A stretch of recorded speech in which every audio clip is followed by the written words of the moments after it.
අපි වෙමු සිරිලක බොදු දරුවෝ. දරුවනේ මහින්දාගමනය හා බුදුදහම පිහිටුවීම පාඩමේ අපි ඊළඟ කොටසත් එක්කයි එකතු වෙන්නේ. දරුවනේ අපි මීට පෙර පාඩමේ සාකච්ඡා කරේ ප්‍රාග්බෞද්ධ ලංකාවේ සමාජ තත්ත්වය පිළිබඳව. ඒ පාඩම යටතේ අපේ දරුවන්ට මතක ඇති අපි සාකච්ඡා කරා අපේ රටේ බුදුදහම ලැබෙන්න පෙර. දැන් ප්‍රාග්බෞද්ධ යුගය කියන්නේ මොකක්ද කියන එක අපේ දරුවෝ දැන් දන්නවා. බෞද්ධ යුගය කියන්නේ බුදුදහම ලැබුණයින් පස්සේ ප්‍රාග් කියන්නේ ඊට පෙර අවස්ථාව. කියන්නේ බුදුදහම ලැබෙන්න පෙර අපේ රටේ තිබුණු තත්ත්වය නේද? එතකොට දරුවෝනි අද අපි මේ පාඩමේ සාකච්ඡා කරන්නේ ආගමික තත්ත්වය පිළිබඳව. ප්‍රාග්බෞද්ධ ලංකාවේ ආගමික ස්වරූපය කොයි විදිහටද තියෙන්න ඇත්තේ කියන එක සාරණීය තමයි අද අපි සාකච්ඡා කරන්න බලාපොරොත්තු වෙන්නේ. ආගමික තත්ත්වය කියලා ගත්තාම දරුවනේ කොයි වගේ ආගම්ද තියෙන්න ඇත්තේ?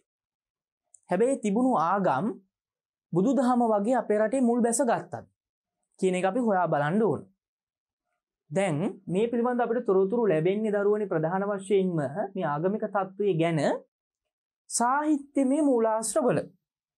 මේක සඳහන් වෙන්නේ පොතපතේ. විශේෂයෙන්ම ඓතිහාසික මූලාශ්‍රවල. ආගමික තත්ත්වය ගැන තොරතුරු අපිට ලැබේ. විශේෂයෙන්ම මේ ආගමික තත්ත්වය ගැන අපි අධ්‍යයනය කරනකොට අපිට ලැබෙන මූලාශ්‍රය තමයි සාහිත්‍යමය මූලාශ්‍රය.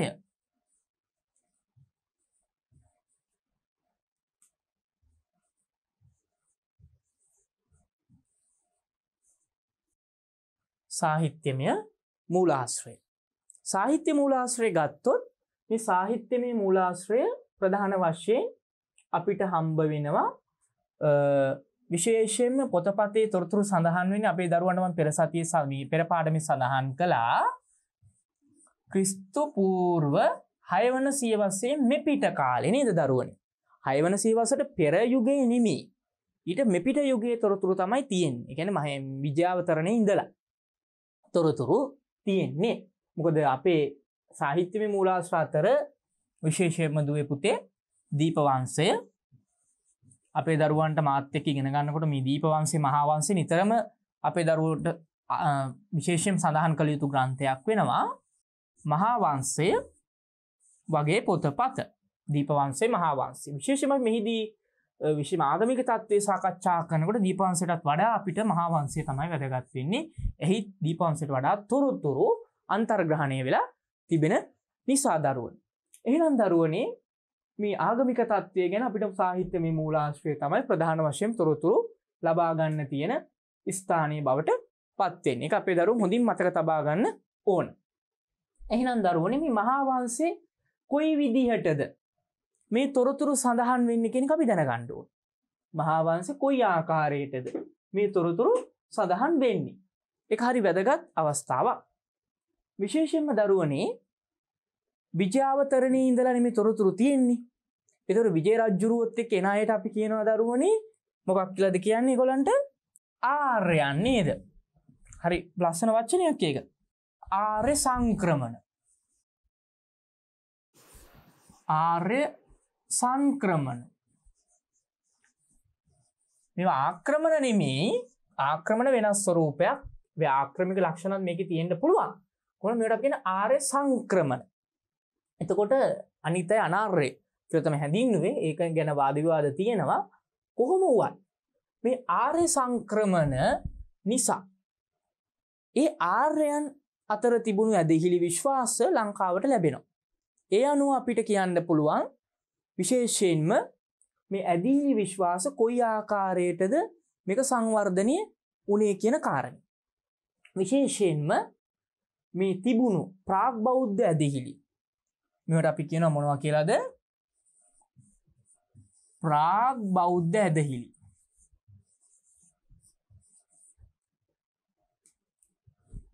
බෞද්ධ ඇදහිලි ආ විශ්වාස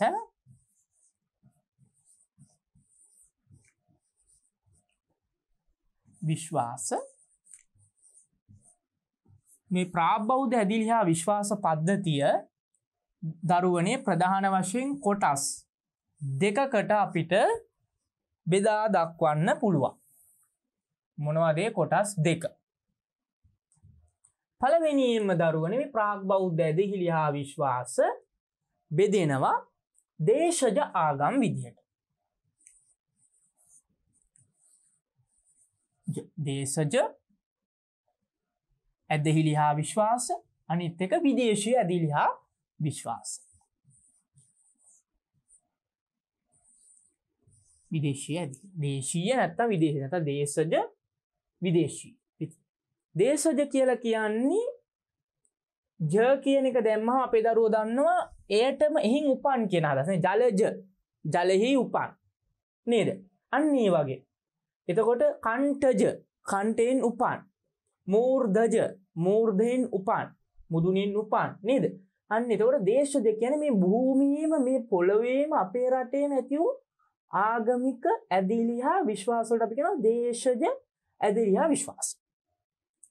විදේශීය ඇදහිලි හා විශ්වාස කියන එකට අපි කියන්නේ අපේ රටේ නොවන වෙනත් රටකින් වෙනත් දේශයකින් අපේ රටට ලැබුණු ඇදහිලි හා විශ්වාස වලට අපි කියනවා දරුවනේ විදේශීය ඇදහිලි හා විශ්වාස.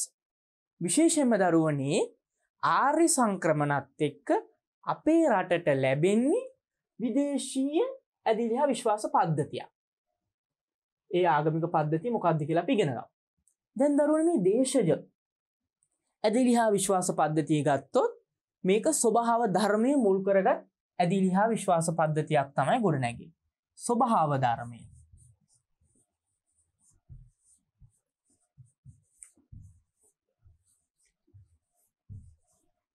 බුදුදහම ලැබුණු වෙනත් රටවල් ගත්තොත් විශේෂයෙන්ම බුරුමය, කාම්බෝජය, ලාෝසය, වියට්නාම් වගේ රටවල් ගත්තොත් මේ රටවල් වල දරුවනේ බුදුදහම ලැබෙන්න පෙර ඒ රටවලත් මේ දේශජ ඇදහිලි හා විශ්වාස තිබුණා.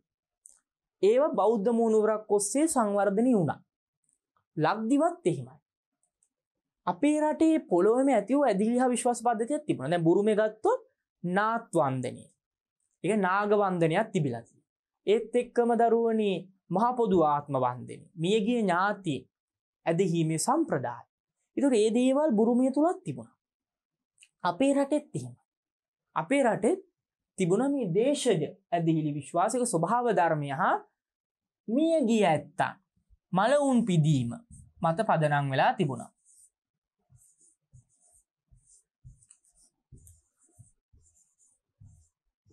මලවුන් පිදීම. ස්වභාව ධර්මය හා මලවුන් පිදීම. ස්වභාව ධර්මය කියලා ගත්තොත් දරුවනේ ස්වභාව ධර්මයේ යම් සංසිද්ධි මේ ප්‍රාථමික මිනිස්සුන්ට විද්‍යාත්මක විවරණය කර ගැනීමේ දැනුමක් තිබුණේ නැහැ. අපි ඒක දන්නවා. දැන් වැස්ස වහිනෝ. වැස්ස කෘෂි ආර්ථික රටාවක හිටපු මේ මිනිස්සුන්ට අත්‍යවශ්‍ය අංගයක් වුණා. මොකද වගාවට ජලය ලැබෙන මේ වැස්ස අත්‍යවශ්‍යයි. හැබැයි මේ වැස්ස එක් අවස්ථාවකදී ප්‍රපෝකකාරී ලෙස නේද මිනිස්සුන්ට හානි සිද්ධ කරමින් ගංගා පිටාර ගලමින් වගා බිම් යට කරමින් වගා පාලු කරමින් විශාල හානි සිද්ධ කරා. එතකොට මේ මිනිස්සු කල්පනා කරා මේ වැස්ස දේවත්වයකින් ආරෝපණය කළා. ඒ නිසා තමයි යාට කිව්වේ වරුණ කියලා නේද? වරුණ. අපි වේද ග්‍රන්ථවලත් මේක තියෙනවා. දැන් Hindu ආගමේ ප්‍රධානම තැනනේ අපේ දරුවනේ වේද ග්‍රන්ථ. මේ වේද ග්‍රන්ථවල විශේෂයෙන්ම ඍග්වේදයේ තියෙන්නේ මේ ස්වභාව ධර්මයේ සංසිද්ධි දේවත්වයක් ආරෝපණය කිරීම. ඒක තමයි මානව ශිෂ්ටාචාරයේ ආරම්භයේදීම සිද්ධ වෙන්නේ. කොයි රටෙත් එහෙමයි. කොයි ශිෂ්ටාචාරෙත් එහෙමයි. ඒක ලංකාවේ විතරක් නෙමෙයි. ඉන්දුනිම ශිෂ්ටාචාරයට ගියත් ඒ මොහන්දජාරෝ හරප්පා ශිෂ්ටාචාර ඉන්දුනිම ශිෂ්ටාචාරය කිය.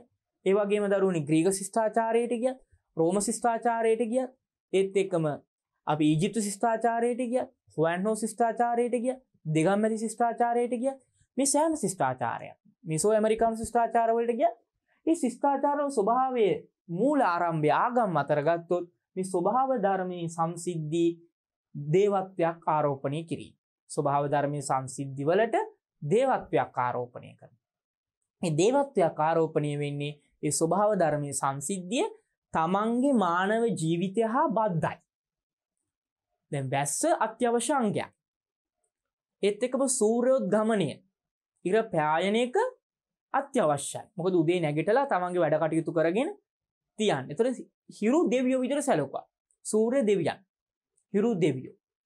ඒ චන්ද්‍ර සඳ අහසේ තියෙන ආකාශ වස්තුවක්. එතකොට මේ අහසේ තියෙන ආකාශ වස්තු ඊටාම දුර ඈතින් පේන්නේ. ඒතර ඒගොල්ලෝ හිතුවා මේවෙන් තමන්ට බලපෑමක් එල්ල කරනවා කියලා.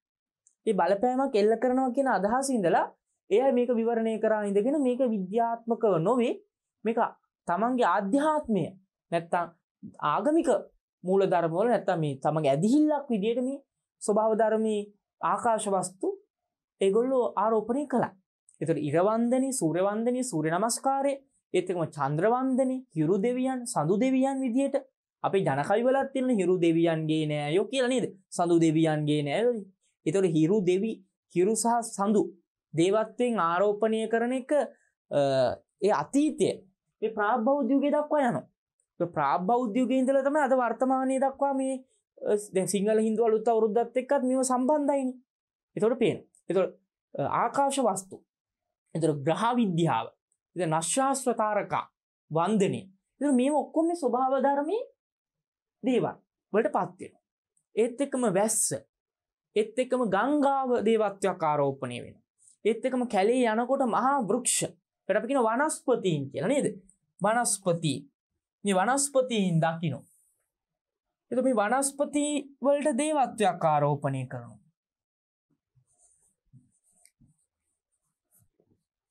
වනස්පති. වනස්පති. වනස්පති කියන්නේ නුග, ඇසතු ආදී වෘක්ෂ. ඒවා වෘක්ෂ වන්දනය නේද?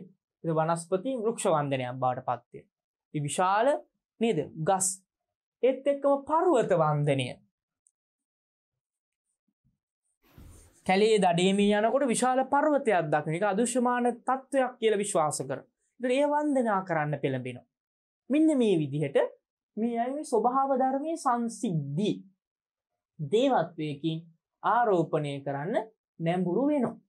ඒ ආරෝපණය කරන්න නැඹුරු වෙන්නේ මේ දේවල් තුල තියෙන මේ අදෘශ්‍යමාන බව. දෘශ්‍යමාන නොවන මේ දේවල් තුල බලයක් ගැබ් වෙලා තියෙනවා කියන විශ්වාසය මත. ඒක ප්‍රාථමික ජන සමාජවල ඇතිවෙන ස්වභාවික තත්ත්වයක්. ඒත් එක්කම දරුවනේ මේ අය මලවුන් පිදීම විශේෂයෙන්ම තමන් ආශ්‍රිතව ජීවත් වූ තමන්ගේ නෑයින් මිය ගියයින් පස්සේ මේ අය ඒ අය ආශ්‍රිතව ඒ මෘතදේහයන් ආශ්‍රිතව අභිචාර සම්ප්‍රදායක් ගොඩනැගුවා.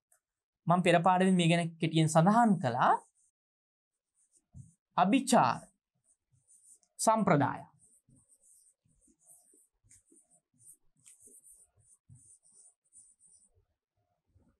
අභිචාර සම්ප්‍රදායක් ගොඩනැගුවා.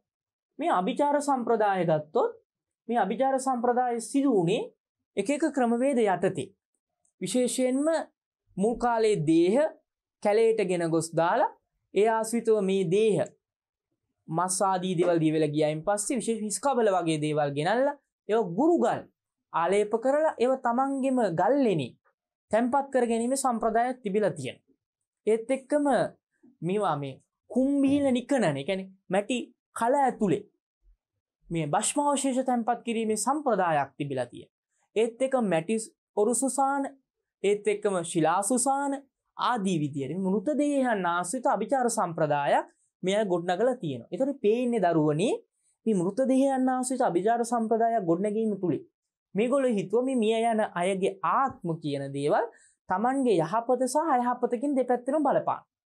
යහපත ඇති කරනවා, අයහපත ඇති කරනවා. ඒ අය සතුටු වුණාම යහපත් ප්‍රතිඵලත්, අයහපත් වුණාම අසතුරුදායක ප්‍රතිඵල ලබා දෙන බව ඒගොල්ලෝ තීරණය කළා. ඒ නිසා මේ නෑ යකුන්, එහෙම නැත්නම් ඥාති ප්‍රේතයින් පිදීමේ සම්ප්‍රදාය පුරාතනයේ සිටම තිබුණු බව පේන්න තියෙනවා. ඒ නිසා තමයි මිහිඳු මහරහතන් වහන්සේ අපේ රටට වැඩම කරලා නේද රජමාලිගාවට ඇවිල්ලා පළවෙනිම දේශනා කරන දේශනා අතර പ്രേතවත්තු පාලියත් විමානවත්තු පාලියත් මූලාශ්‍ර කරගන්න. මොකද අපේ රටේ මිනිස්සු අතර මියගිය ඥාති പ്രേත නැත්නම් මියගිය කොට්ටාස පිළිබඳ විශ්වාසය නැත්නම් දේව කොට්ටාස පිළිබඳ විශ්වාසයක් මිනිස්සු අතර තිබුණා. අන්නේ විශ්වාස පද්ධතිය අර්ථාන්විතව ඒ අය දේවත්වයට හෝ ප්‍රේතත්වයට පත් වෙන්නේ කුසල කුසල කර්මවල ඵල විපාක හැටියට බව ධර්මානුකූල විවරණයක් මේ പ്രേතවත්තු හා විමානවත්තු පාළියේ මිදුමහරහතන් වහන්සේ ලබා දුන්නා. එතකොට අර තිබුණු ඇදහිලියා විශ්වාසවල පදනම බෞද්ධ මුහුණුවරකින් උන්වහන්සේ ගොඩ නැගුවා. ඒ අනුව ඥාති ප්‍රේතීන්ට පින් අනුමෝදන් කිරීමේ සම්ප්‍රදාය අපේ තිරෝකුඩ සූත්‍රානුගත සම්ප්‍රදායක් අපේ රටේ ගොඩ නගනවා. તો දේවාරාධනාව කියන එක දෙවියන්ට බණහන්න ආරාධනා කිරීමේ සම්ප්‍රදාය මහින්දාගමනයත් එක්ක තමයි අපේ රටේ ගොඩ නැගෙන්නේ. සවන්තා චක්කවාලේසු අත්‍රා ගච්ඡන්තු දේවතා සද්ධම්මං මුනි රාජස්ස සුනන්තු සග්ග මොක්කද ධම්මස්සවන කාලෝ අයම් බදන්ත ආදී විදිහේ දේවාරාධනාවකි ධර්ම දේශනාවක් ආරම්භ කිරීමේ සම්ප්‍රදාය අපේ රටේ ආරම්භ වෙන්නේ මහින්දාගමනයත් එක්ක. විදුහාමුදුරු ධර්ම දේශනාවට පෙර සුමන සාමණේරයන් වහන්සේ මේ දේවාරාධනාව සිදු කරන්න කියලා සඳහන් කරනවා. ඒතර පේනවා. ඒතර දේව, මනුෂ්‍ය, പ്രേත මෙන්න මේ විදිහට මියගේ ඥාතීන් පිදීමේ සම්ප්‍රදායක් අපේ රටේ ඇති වෙමින් තිබුණා. ඒ සම්ප්‍රදාය කොයි විදිහටද අභිසංවර්ධනය වුණේ කියන එක තමයි මේදී අධ්‍යයනය කරන්න ඕන. ඒතර මේ අභිචාර සම්ප්‍රදායක් තිබුණා. මලවුන් පිදීමේ ක්‍රමවේදයක්. මලවුන් පිදීමේ ක්‍රමවේදයක්. ඒක ඉතාම වැදගත් අවස්ථාවක් වෙනවා. ඒක අපේ දරුවෝ පොඩ්ඩක් විශේෂයෙන් මතක තබා ගැනීම ඉතාම වැදගත් වෙන කාරණයක්. එතකොට දරුවනේ මේ මලවුන් පිදීමේ සම්ප්‍රදාය එක තිබුණු බව අපිට පේන්න තියෙනවා. එතකොට ඒ සඳහා අපිට උදාහරණ ඕනෑ තරම් අපිට ගන්න පුළුවන්. විශේෂයෙන්ම දරුවනේ මේ අපිට හමු වෙන තැනක් තමයි මේ අභිචාර සම්ප්‍රදාය මොන වගේද අපේ රටේ තිබුණේ කියන එක සම්බන්ධව තොරතුරු හමු වෙන තැනක් මහා වංශයේ 10 වෙනි පරිච්ඡේදය. මේක අපේ දරුවෝ විශේෂයෙන් මතක තබා ගන්න මේ සම්බන්ධ ප්‍රශ්නේදී පිළිතුරු ලියද්දී මහා වංශය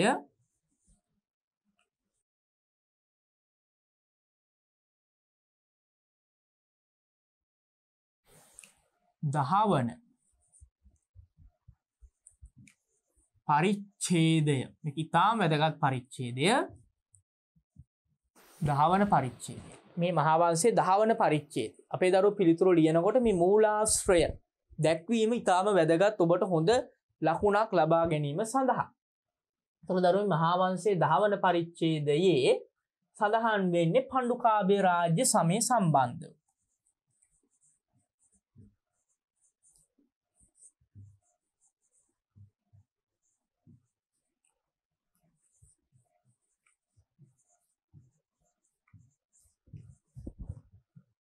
පණ්ඩුකාභය රාජ්‍ය සමය විශේෂයෙන් වැදගත් වෙන්නේ මොකද පණ්ඩුකාභය රජුරුවන්ගෙන් පස්සේ රජ වෙන්නේ මුටසීව රජුරුව. මුටසීව රජුරුවන්ගෙන් පස්සේ රජ වෙන්නේ තිස්ස රජුරුව. ඒක තිස්ස රජුරුවන් කාලේ තමයි බුද්ධ ආගම ලංකාවට ලැබෙන්නේ. ඒතකොට ඊට පෙර මහා වංශ කර්තෘවරයා පණ්ඩුකාභය රාජ්‍ය සමය විස්තර කරන 10වන පරිච්ඡේදයේදී පණ්ඩුකාභය රාජ්‍ය සමයේ තිබුණු ඇදිලි හා විශ්වාස පිළිබඳ විශාල විස්තරයක් ඉදිරිපත් කරනවා. විශාල විස්තරයක්. ඒ ආගම් සම්බන්ධව දක්වන. හේතුව මොකද? අර මහින්දාගමනයේ කියන සිදුවීම බුදුදහම ලංකාවට සම්ප්‍රාප්ත වීමේ සිද්ධිය සිදු වුණේ කොයි ආකාරයටද? එමගින් දේශීයව තිබුණු ආගම් මහ ඇදිලි වලට කුමක්ද වුණේ කියන එක ඉස්මතු කිරීමේ අවශ්‍යතාවය මත මහා වංශ කර්තෘවරයා මේ පණ්ඩුකාභය රාජ්‍ය සමය තෝරා ගන්නවා මේ ඇදිලි හා විශ්වාස පිළිබඳ විග්‍රහය ඉදිරිපත් කරන්න. ඒ අනුව මහා වංශයේ 10වන පරිච්ඡේදය තම වැදගත්. මේ දරුවනේ තියෙනවා යක්ෂ යක්ෂණීන් වන්දනය. දැන් මේ මලවුන් පිදීමටම තමයි මේකත් අයිති වෙන්නේ. මලවුන් පිදීමටම තමයි අයිති වෙන්නේ. යක්ෂ යක්ෂණී යක්ෂ යක්ෂණී මේ යක්ෂ යක්ෂණීන් වන්දනය ගත්තොත් විශේෂයෙන්ම කාලවේල චිත්තරාජ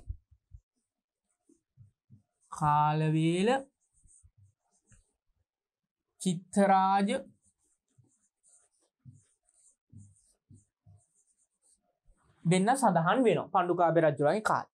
මේ කාලවේල හා චිත්තරාජ කියන දෙදෙනා මිනිස්සුන් වෙලා ඉපදිලා ඉඳලා විශේෂයෙන්ම අපි දන්නවා පණ්ඩුකාභය කුමාරයා උපදින්නේ චිත්‍රා දේවියට. චිත්‍රා දේවිය සම්බන්ධ නියමිත කරුවන් නිමිතිකරුවන් සඳහන් කරනවා ඇයට පුතෙක් ලැබුණොත් ඒ පුත්‍රයා මාමාවරු ඝාතනය කරලා රාජ්‍යත්පත් කරගන්න බව. ඒ නිසා මාමාවරු මොකද කරන්නේ? මේ චිත්තරාජ මේ උම්මාද චිත්‍රාව එක්ටැම්ගේක තමයි තබන්නේ මේ දරු ප්‍රසූතියක් වළක්වන්න. දරුවෙක් ලැබීම වැළැක්වීමේ අදහසින්. හැබැයි ඒ කාලයේදී මේ පණ්ඩුකාභය කුමාරයාගේ බිහිවීම සිද්ධ වෙනවා. ඒ සිද්ධියත් සමග මොකද වෙන්නේ? ඔහුගේ ආරක්ෂාවට හිටපු මේ කාලවේලහා චිත්තරාජ දෙදෙනා ඝාතනය කරනවර මාමාවරු. ඒ නිසා ඒ අය පස්සේ කාලේ ප්‍රේතයින් බවට පත් වෙලා ආරක්ෂා කරන මේ දරුවව පණ්ඩුකාභය කුමාරයාව.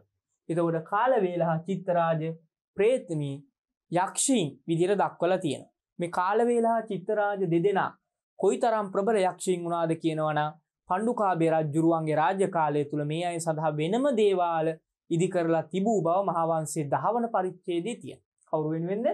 කාලවේලහා චිත්තරාජ.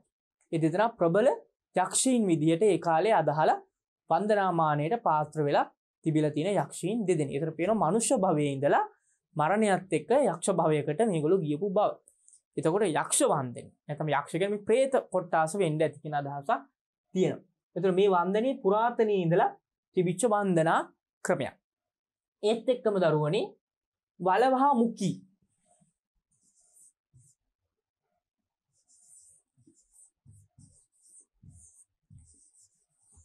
වලවහා මුඛී කියලා කියන්නේ දරුවනේ වෙලඹක්. මේ වෙලඹ යක්ෂයෙක් වෙස්යෙන් ඉන්න වෙලඹක්. මේ වෙලඹ තමයි පණ්ඩුකාභය රජුරෝ මාමාවරුන් එක්ක යුද කරනකොට තමන්ගේ යුද සංවිධානයේදී භාවිත කරන වෙලඹ වලවහා මුඛී. ඒක වලවහා මුඛී වෙලඹ යක්ෂ වෙලඹක්. මේ වෙලඹ වෙනුවෙන් දෙවොලක් මාලිගාව අභ්‍යන්තරයේ මිදි කරව බව මහාවංශයේ තිබෙනවා. වලවහා මුඛී පච්චිම රාජිනී.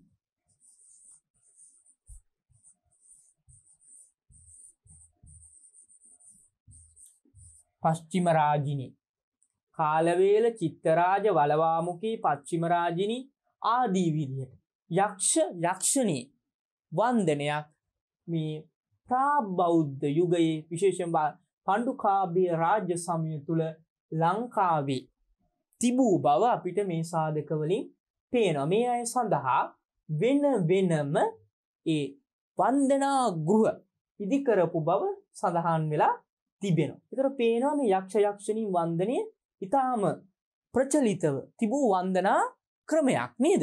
ඒක අපිට හොඳට පේනවා මේ සාධක කීපේ. ඒත් එක්කම දරුවෝ ඉතින් අපි දන්නවා යම් සේවයක් කරපු කෙනෙක් මිය ගියාම විශේෂයෙන් අපි දන්නවා ඒ පුරුද්ද තිබුණා මින්නේරි දෙවියෝ. මින්නේරි දෙවියෝ කියලා කියන්නේ මහසෙන් රජුරවන්ටනේ. මහසෙන් රජුරෝ නේද? මින්නේරිය, මාමිනියා, කෝකවාත, හුරුළු, කනදර ආදී වැව් අමුණු විශාල වශයෙන් ඉදි කරපු රජ කෙනෙක්. එතුමා දේවත්වයක් ආරෝපණය කළ මිනිසු මිය යාමෙන් පසු වන්දනා කරන්න පටන් ගත්තා. අදත් වැව් ගම්මානවල මින්නේරි දෙවියන් වශයෙන් එතුමා ප්‍රසිද්ධ වෙලා තියෙනවා. ඒ වගේම හත් රජුරු බණ්ඩාර කට්ටුවේ දෙවිවරු. ඒ ඇත්ත එහෙමයි. ඒ සමාජයේ සේවයක් කරලා ඒ සේවයෙන් පස්සේ මිය ගියයින් පස්සේ දේවත්වයකට ආරෝපණය කරනවා. ඒ දේව කියලා කියන්නේ ප්‍රේතමේ කොට්ටාසයක් විදිහට තමයි ඒගොල්ලෝ වන්දනාවට ලක් වුණේ. කියන්නේ ප්‍රාථමික දේව. ඒ කියන්නේ මහේශාක්‍ය දේවත්වයක් නෙමෙයි අල්පේශාක්‍ය දේවත්වයක්. ඒගොල්ලෝ සාමාන්‍යයෙන් ගම ආශ්‍රිතව ජීවත් වෙන විදිහේ. අර අපි තව්තිසා යාම තුසිත නිම්මාන රති නේද? පරිනිම්මිත වසවත්ති ආදී දිව්‍ය ලෝක සදෙව් ලෝකවල ඉන්න දෙවියෝ විදිහට නෙමෙයි අය ගන්නෙ. අය ගන්නේ සාමාන්‍ය මිනිසත් එක්ක මිනිස් වාසයත් එක්ක මිනිසා ආශ්‍රිතව ජීවත් වෙන පිරිසක් විදිහට තමයි අය අරගෙන තියෙන්නේ. ඒතර කොහොම වුණත් දරුවෝ මේ කාලවේල චිත්තරාජ වලවහා මුඛී පච්චිම රාජිනී ආදී විදිහට යක්ෂණී වන්දනයක් අපේ රටේ තිබිලා තියෙනවා. ඒක ඊටාම ප්‍රකටව තිබුණු වන්දනා ක්‍රමයක් කියන එක අපිට මේ තොරතුරු වලින් පේනවා. ඒත් එක්කම දරුවනේ මේ යක්ෂණී වන්දනයේ වගේම දේව වන්දනය එකක් තිබුණු බව පේන්න තියෙනවා.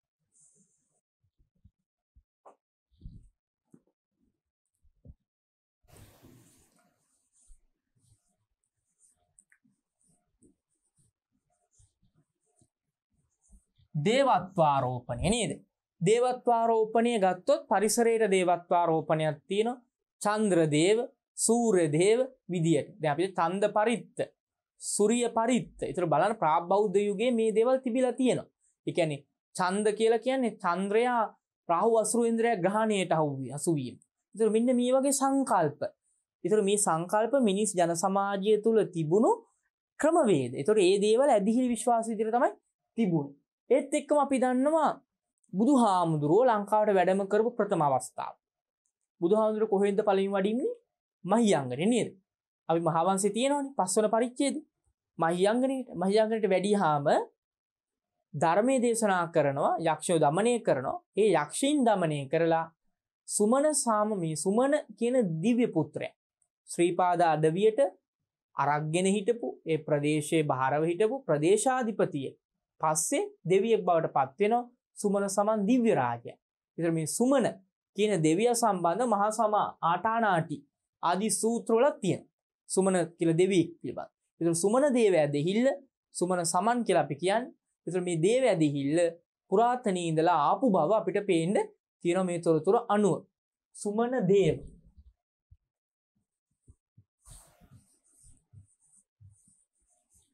මේ සුමන දේව ඇදහිල්ල තමයි පශ්චාත් කාලීනව සමන්ත භද්‍ර කියන බෝධිසත්ව නැත්නම් පස්සේ බුද්ධත්වයට පත් වෙන බෝධිසත්ව දක්වා දියුණුනා කියලා මහාචාර්ය පරණවිතාන දක්වන්නේ සුමන දේව සංකල්පය. ඒතර ඒක ඊටාම පැරණි අදහසක් විදිහට අපිට ගන්න පුළුවන් මේ සුමන දේව සංකල්පය.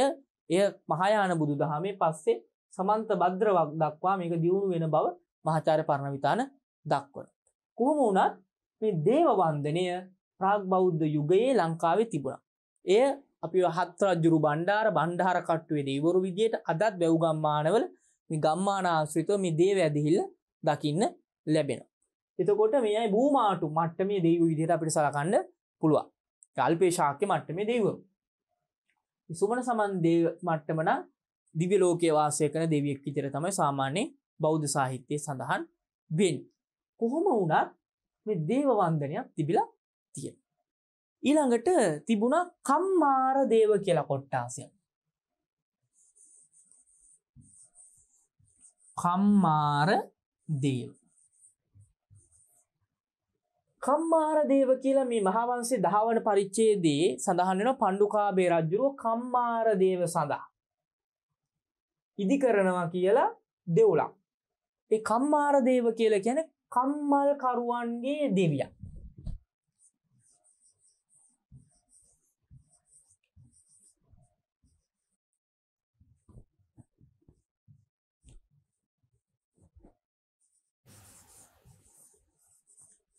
කම්මල් කරුවන්ගේ දෙවියන්. මේ කම්මාර දේව. ඒ කියන්නේ දරුවනේ පේනවා අපි කම්මකාර ගාම කියලා කොටසක් තිබුණා මතකයි. කසීකාර ගාම කියලා තිබුණා.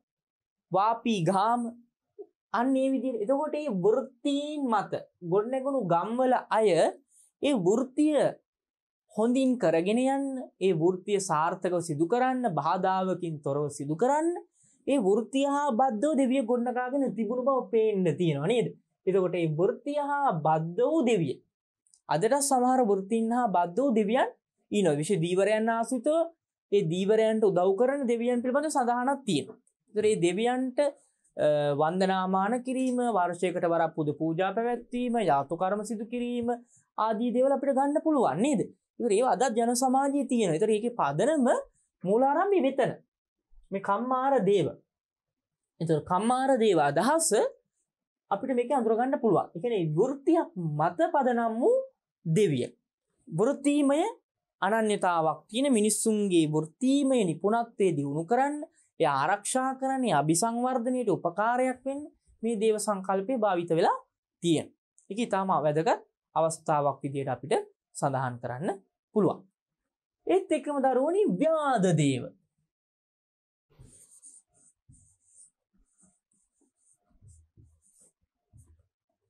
ව්‍යාධ දේව කියලා කියන්නේ ව්‍යාධ කියන්නේ කරදරයක් කියන අදහස ගන්න පුළුවන්.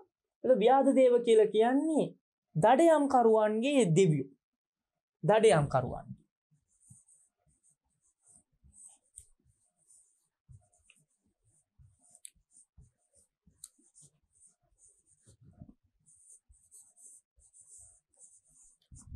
ව්‍යාධ දේව.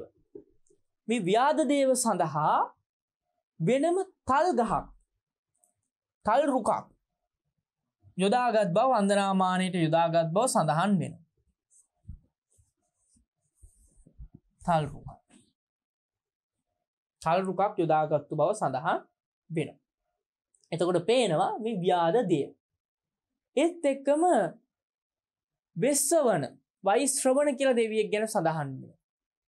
ඒතර වෛශ්‍රවණ සඳහා නුග රුකක් යොදාගත් බව සඳහන් වෙනවා. ඒතර ව්‍යාධ දේව, කම්මාර දේව ආදී විතර මේ දේව වන්දනය තිබිලා තියෙනවා.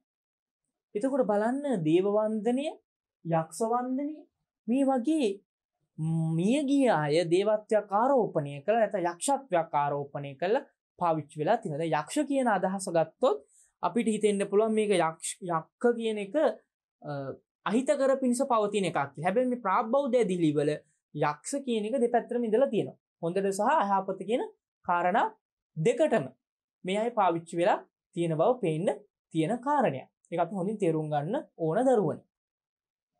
ඒ වගේම දරුවනේ මේ ස්වභාවික වන්දනා අපේ දේශජ ඇදිලියා විශ්වාස අතර අනිත් දේ තමයි මේ වෘක්ෂ වන්දනය. වැදගත් තැන වෘක්ෂ වන්දනය.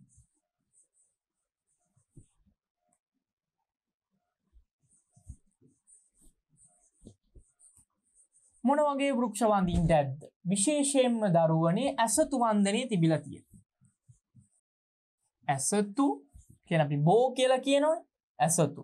ඇස්වත්ත නැත්තම් නේද? ඇසතු. ඊළඟට නුග. ඊළඟට තල්. මේක හරි වැදගත් යන මේ තල් කියන එක. ඇසතු ගහ, නුග, තල්. වෙස්සවන වෛශ්‍රවණ සඳහා නුග ගහක් තිබූ බව සඳහන් වෙනවා. තල් ගහ හරි වැදගත් වෙනවා. මොකද තල් ගහ වන්දනය අද අපිට දකින්න ලැබෙන්නේ නැහැ. තල් ගහ වන්දනය. මොකද තල් කියන වෘක්ෂය වන්දනා කරන බව අද අපිට දකින්න ලැබෙන්නේ නැහැ. හැබැයි මේ ප්‍රාග්බෞද්ධගේ තල් ගහක් වන්දනා කරව බවට මේ සාධකය ඉතාම වැදගත් තැනක්. මේක මේ ව්‍යාධ දේවට ඉදි කරපු එකක් කියලායි තියෙන්නේ. ඒ ව්‍යාධ දේව තල් ගහ ආශ්‍රිතව ඉඳ ඇති. ඒතකොට මේ ව්‍යාධ දේවට මේ ඉදි කරපු තල් ගහ ඒ වන්දනාවට පාත්‍ර වුණේ. මේ පිළිබඳ මහාචාර්ය පරණවිතාන දක්වන හරි වැදගත් තැනක් දරුවනේ. ඔය පංචවග්ගී භික්ෂූන්ට මේ තල් ගස් ඒගොල්ලෝ පහවාන් සඳහා පාවිච්චි කරනකොට ඒක තහනම් කරන මිනිස්සුන්ගේ ඉල්ලීම් මත. ඒතර පේන ප්‍රාමී බුදුහාමුදුරන් කාලේ තල් ගහ වන්දනාවට පාත්‍ර වෙන්න ඇති කියන අදහස. හැබැයි කොහොම වුණත් ඒක ලංකාවේ කොයි මට්ටමක තිබුණාද කියන එක පිළිබඳ අදහසක් අපිට ගන්න පුළුවන් වෙන්නේ නැහැ. තල් ගහක් වන්දනා කරව බවට සඳහන් වෙන ප්‍රථම අවස්ථාව. ඒතකොට තල් ගහත් වන්දනාවට පාත්‍ර වෙලා තියෙනවා. ඇසතු, නුග, තල්. ඒතර බෝධි වන්දනය නැත්නම් වෘක්ෂ වන්දනය තිබිලා තියෙනවා. මේ වන්දනාව තමයි මිහිඳු මහරහතන් වහන්සේ මේ වෘක්ෂ වන්දනය අර්ථාන්විත කරලා මේක බෝධි වන්දනය දක්වා දියුණු කරන්නේ.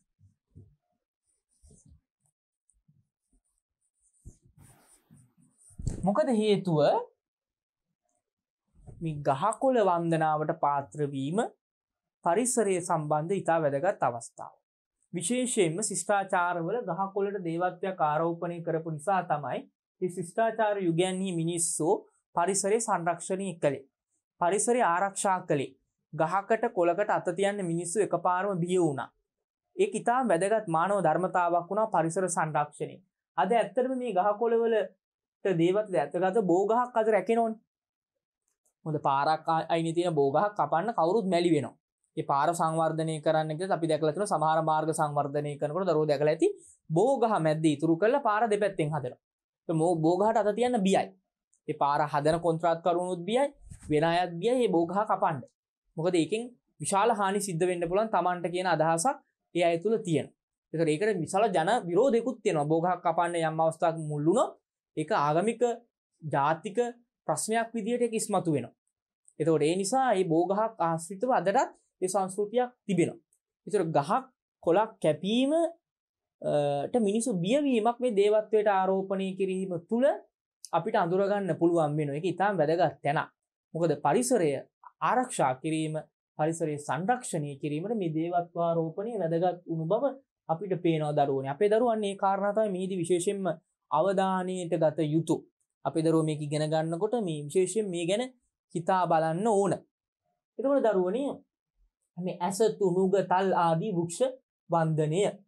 ඒතර ඒක පරිසරය ආරක්ෂා වෙන්න විශාල වශයෙන් බලපාපු දෙයක් වුණා. ඒත් එක්කම දරුවනේ මිහිඳු මහරහතන් වහන්සේ මේ තිබුණු වෘක්ෂ වන්දනේ ප්‍රතික්ෂේප කරේ නැහැ. මොකද ජනතාවගේ තිබුණු ප්‍රාථමික ඇදහිලියා විශ්වාසය එකපාරට ප්‍රතික්ෂේප කරා නම් බුදුදහම මිනිස්සු අතරට ගෙන යන්න පුළුවන් වෙන්නේ නැහැ. ඒක ජනකාන්ත ඇදහිල්ලක් කරන්න පුළුවන් වෙන්නේ නැහැ. ජනතාව අතරට ගියපු ආගමක් බවට පත් වෙන්නේ නැහැ. ඒතර ජනතාව අතරට ගෙන යන්න, ජනතාවගේ ඇදහිල්ලක් කරන්න, ජනතාව විසින් ගෞරව කරන, ජනතාවට අත්‍යවශ්‍ය දෙයක් බවට පත් කරන්න නම් මෙය ජනකාන්ත කරන්න. ඒ නිසා ජනතාව තුල තිබුණු ආගමික නැමියාවයි, ආගමික කැමැත්ත, ආගමික භාවිතය පාවිච්චි කරා මිහිඳු හාමුදුරුවෝ තමන්ගේ බුදුදහම ව්‍යාප්ත කරන්න. ඒ අනුව බෝධි වන්දනේ. ඇසතු බෝධිය ලෞතර අමාමෑණී බුදු පියාණන් වහන්සේ බුද්ධත්වයට පත් වුණා නේද? ඒ ඇසතු බෝධියේ ශාඛාව, දක්ෂිණ ශාඛාව ලංකාවට ගෙනලා රෝපණය කරලා එය සතර දිග්භාගයේ ව්‍යාප්ත කරනවා නේද? එක පොඩි තැන්වල නෙමෙයි නේද දුවේ පුතේ. නේද? අෂ්ටඵල රූප බෝධි, දෙතිස්ඵල රූප බෝධි විදියට විශාල බෝධි වන්දනයක් ව්‍යාප්ත වෙනවා දරුවනේ. ඒතර බලන්න හරි වැදගත් වෙනක් ඒක නේද? එතකොට වෘක්ෂ වන්දනාව තිබුණා. එතකොට ස්වභාවික වන්දනා අපේ රටේ පොළවෙන් මතු දේවල්. විශේෂයෙන් දරුවනේ මේ නාග වන්දනේ ලංකාවේ තිබුණු බවට සාධක තරම් ලැබෙන්නේ නැහැ. හැබැයි නාග වන්දනයක් තියෙන්නේ නැති කියන අදහස ගන්න පුළුවන්. මොකද බුරුමේ වගේ රටවල් වල ප්‍රාබ්බෞද්ධයෝගේ මේ නාග වන්දනේ විශාල වශයෙන් තිබුණා. ඒක නාත් වන්දනය කියලා ඒගොල්ලෝ හැඳින්නුවේ. අපේ රටේ නාගයා කියන සර්පයට වෙන සර්පයන්ට වඩා වන්දනාවක්, පූජනීය බවක්, ගෞරවාන්විත බවක් තිබුණු බව පේනවා. ඔය නාග මුරගල් වලින් එීම නාග පුරුෂ රූප වලින් එීම නාගයා සම්බන්ධ අදහස. මොකද බෞද්ධ සාහිත්‍යයේ නාග කියන කොටාසය වෙනම නාග ලෝකයක් පිළිබඳ විග්‍රහයක් තියෙනවා නේද? ඒතර පේනවා නාග අදහස තිබිලා තියෙන. හැබැයි නාග වන්දනය ගැන ප්‍රකට තොරතුරු ලැබෙන්නේ ඉන්දියාව වගේ නාග වන්දනයේ. ඉන්දියාවේ නාග වන්දනය අදත් මිනිස්සු මේ නාග වන්දනයේ ඉතාම ඉහළින් ගරු කරන වන්දනාවක් බවට පත් වෙලා තියෙනවා. ඒතර දරුවනේ මේ විශේෂයෙන් වැස්ස, ඉරු, සඳු දෙදෙනා. ඒත් එක්කම නෂ්ටාස්ත්‍ර තාරකා. නෂ්ටාස්ත්‍ර තාරකා වන්දනය. ආකාශ වස්තු නේද? නෂ්ටාස්ත්‍ර තාරකා. මොකද නෂ්ටාස්ත්‍රයේ ඉහළින්ම තිබිලා තියෙනවා. ජ්‍යොතිෂ් ශාස්ත්‍රය. ඒක ඉන්දියාවෙන් ලැබෙනාද අපේ රට තුල ගොඩ නැගුණ එකක්ද නැත්නම් මේ දෙකේ සංකලනයක්ද කියන එක පිළිබඳව මතිමතාන්තර තියෙනවා. විශේෂයෙන්ම අපිට ගන්න පුළුවන් මේ නෂ්ටාස්ත්‍ර තාරකා වන්දනයේ තිබූ බවට විශේෂයෙන්ම තාරකා නේමිත්තිකරුවා. නේමිත්තිකයි.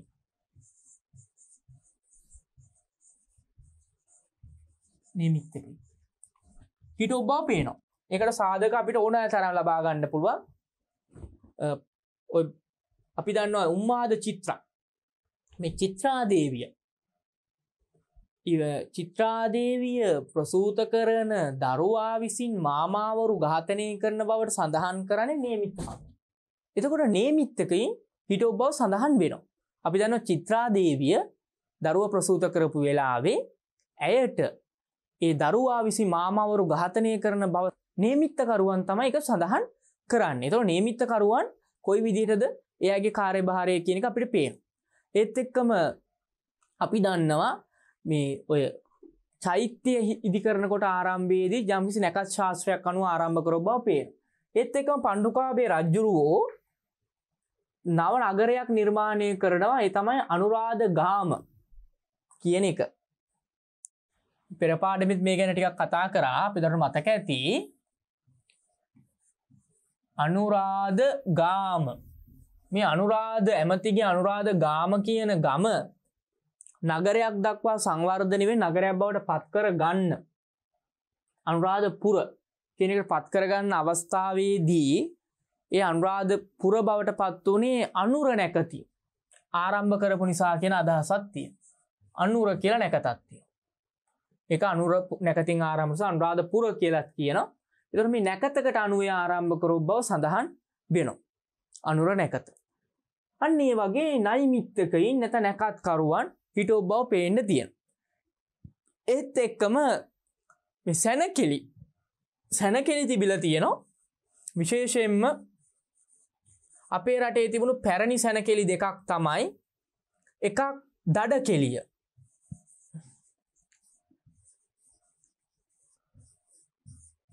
දඩ කෙලිය අනිත් එක දිය කෙලිය. මේ සැනකිලි දෙකක් මේ දෙකම සිද්ධ කරලා තියෙන නැකතට අනුව. රජ්ජුරුව මෙහිදී ප්‍රධානත්වය අරන් තියෙනවා. මේ දඩ කෙලිය හා දිය කෙලිය කියන දෙකම තිබිලා තියෙන්නේ විශේෂයෙන්ම පොසොන් මාසේ. මේ දෙකම තිබිලා තියෙන්නේ පොසොන් මාසේ. මොකද මිහිඳු මහරහතන් වහන්සේ වඩන වෙලාව අපේ රටේ මේ දඩ කෙලිය තිබුණු කාලේ. රජ්ජුරුවන්ගේ ප්‍රධානත්වයෙන් මහ ජනතාවත් එක්ක මේක සිද්ධ වෙනවා. දිය කෙලිය දුටුගැමුණු රජුරුවන් කාලේ තිබුණු බව සඳහන් වෙනවා. මහාවංශේ මේ දිය කෙලිය සඳහා මේ දිය කෙලිය මහාවංශේ වගේ මේ වගේ මේක සඳහන් වෙනවා. අපේ පොතක් තියෙනවා රසවාහිනිය කියලා පාළි. රසවාහිනිය. ඒ මූලාශ්‍ර මතක තියාගන්න දරුවනේ රසවාහිනිය මේ දිය කෙලිය සම්බන්ධව සඳහන් වෙනවා. ඒතර දිය කෙලිය කියන්නේ. ඒතර මේව නැකතට අනුව සිදු වූ බව පේන්න තියෙන කාරණා. එතකොට දරුවනේ මේ නැකත් කෙලි නැත්තම් මේ නෂ්ටාශ්‍රය ආශ්‍රිතව අදහසක් අපේ මිනිස්සු තුළ තිබුණා. ඒක ජ්‍යොතිෂ ශාස්ත්‍රය. ඒක විශේෂයෙන්ම ආකාශ වස්තු ආශ්‍රිත නේද? තරු වල පිහිටීම, සඳේ පිහිටීම, සූර්යාගේ පිහිටීම, ග්‍රහ වස්තු වල පිහිටීම. මෙන්න මේ ආකාශ වස්තු ආශ්‍රිත වන්දනාවක් නැත්නම් ඒ ආශ්‍රිත ඇදහිල්ලක් මිනිස්සු තුළ තිබිලා තියෙනවා. ඒතර දරුවනේ පේනවා ස්වභාවික වස්තු වන්දනය සම්බන්ධව අපේ මිනිස්සු තුළ කොයි වගේ ආකාරයක ඇදහිල්ලක් විශ්වාසයක් තිබුණාද කියන කාරණේ. ඒක අපේ දරුවෝ දැන් මෙහිදී විශේෂයෙන්ම මතක තබා ගන්න ඕන කාරණයක් වෙනවා. මේ දේශජ ඇදහිලි හා විශ්වාස සම්බන්ධව සාකච්ඡා කරනකොට ඒක ස්වභාව ධර්මී මලවුන් පිදීම, දේවත්වාරෝපණයක්, ඒත් එක්කම අපි සාකච්ඡා කරා යක්ෂ වන්දනයක් නේද? දේව වන්දනයක්. මෙන්න මේ වගේ කාරණා තිබිලා තියෙනවා. ඒක වෘක්ෂ වන්දනය නේද? නාග වන්දනය, තාරකා නිමිත්තකරුවන්. මෙන්න මේ දේවල් මතක තබා ගන්න ඕන.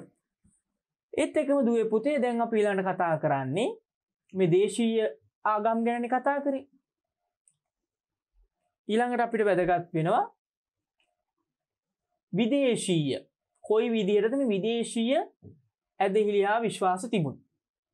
විදේශීය පැත්ත.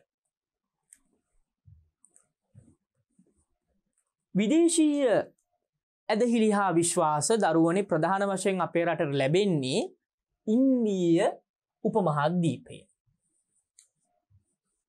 ඉන්දියාවෙන්. මොකද දරුවනේ ආර්ය සංක්‍රමණ ප්‍රාබ්බෞද්ධ යුගයේ සිද්ධ වෙන්නේ මුළුමනින්ම ඉන්දියාවේ. මොකද ඉන්දියාව ලංකාව ආසන්නයේ පිහිටා තිබෙනවා. හැබැයි ඉන්දියාවේ වෙන්ව. ඒ නිසා ඉන්දියාවෙන් ආපු ඇදහිලි හා විශ්වාස අපේ රටට එනවා කාත් එක්කද? ආර්ය සංක්‍රමණත් එක්ක.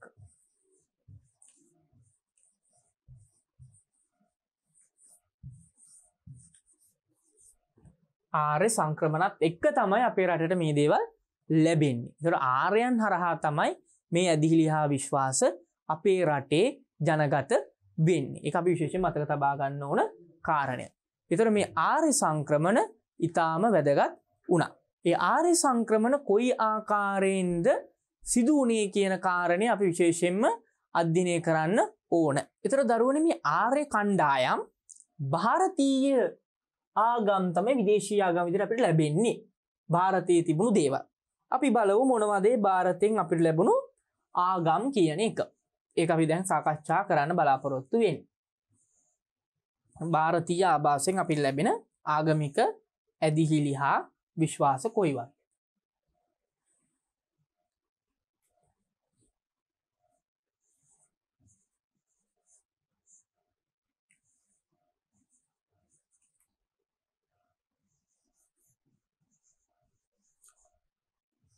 විදේශී ආගම් අතර ප්‍රධාන වශයෙන්ම දරුවනේ අපිට ලැබෙන ඇදහිල්ලක් තමයි බ්‍රාහ්මණ ඇදහිල්ල.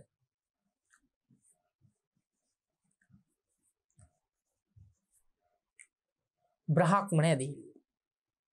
බ්‍රාහ්මණ ඇදහිල්ල අපි දන්නවා දරුවනේ ಭಾರತයේ ආර්යයන් මුල් කාලේ ඉඳලම අනුගමනය කරන විශ්වාසයක් තමයි චතුර්වේදය හරහා ඍග් යජුර් සාම අථර්ව කියන චතුර්වේදය තුලින් ගොඩනැගෙන බ්‍රාහ්මණ විශ්වාසය තමයි පස්සේ හින්දු දර්ශනය දක්වා දියුණු වෙන්නේ.